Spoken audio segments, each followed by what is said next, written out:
அன்புள்ள மாணவர்களுக்கு வணக்கம். இப்போ நாம பார்க்கறது நம்முடைய சமூகவியல் பாடத்துல புவியியல்ல இருக்கக்கூடிய நீரியல் சுழற்சி அந்த பாடத்துக்கான ப்ராஜெக்ட் கொடுத்துருந்தோம். நம்ம பசங்க நிறைய பேர் அதுக்கு டிஎல்எம் செஞ்சுட்டு வந்திருக்காங்க. இந்த தம்பி தான் நல்லா பண்ணியிருக்கா. அப்படின்னு பேர் என்னன்னு இளவரசன். இந்த தம்பி பேர் என்ன தனரசனும் ஒரு சின்ன சைஸ் ப்ராஜெக்ட் செஞ்சிருக்கா. அப்படி இது இல்லாம நேற்று சொல்லி கொடுத்த காற்று திசை காட்டியும் செஞ்சுட்டு வந்திருக்காரு முரளி. இப்ப தம்பி செய்து பார்த்த இதை வச்சிருக்கேன். கொஞ்சம் பெருசா இருக்கிறத இதை காட்டலாம். ரெண்டுமே நல்லா இருக்கு. பெருசா இருக்குது இந்த நீரியல் சுழற்சிக்கான இந்த படத்தை பத்தி எப்படி மாடல் எப்படி வேலை செய்யுதுன்றத தம்பி வந்து எக்ஸ்பிளைன் பண்றாங்க. பண்ணுங்க. மேகத்துல இருந்து மழை பெய்யுது.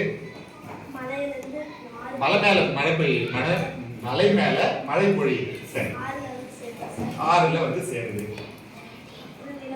அந்த ஆறெல்லாம் வழிஞ்சு ஆற்றுல வந்து சேர்ந்ததும் அங்கிருந்தும் ஆவியாகுது. படம் போட்டுருக்கா பின்னாடி உள்ள வந்து ஆவியாகிறதுக்கு ஒரு ஏறமாதிரி படம் போட்டுருக்காங்க. ஆவியாகிறத படம் காட்ட முடியாது இல்லையா, அதனால படமா வரைஞ்சி காமிச்சிருக்காங்க எப்படி மேல ஆவியா போகுதுன்னு. அது இல்லாம இந்த பக்கம் செடியில நிலப்பகுதி செடியில இருந்தும் நீர் உட்கசிந்து வெளியிடுதல் மூலமா ஆவியாகுது. இந்த ரெண்டு ஆவி எங்க போகுது, என்ன ஆகுது, மேல போய் திருப்பி மேகமாயிடுது.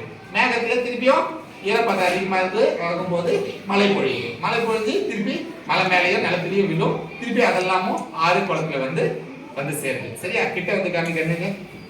அதுக்கு கிட்ட காமி க்ளோஸ்அப்ல இதுதான் மலைப்பகுதி, ஆறு, செடியெல்லாம் அழகாக வச்சிருக்கா. அப்படி இது வந்து மேகம் தொங்குறது வந்து மேகம் மேலே இருக்கு.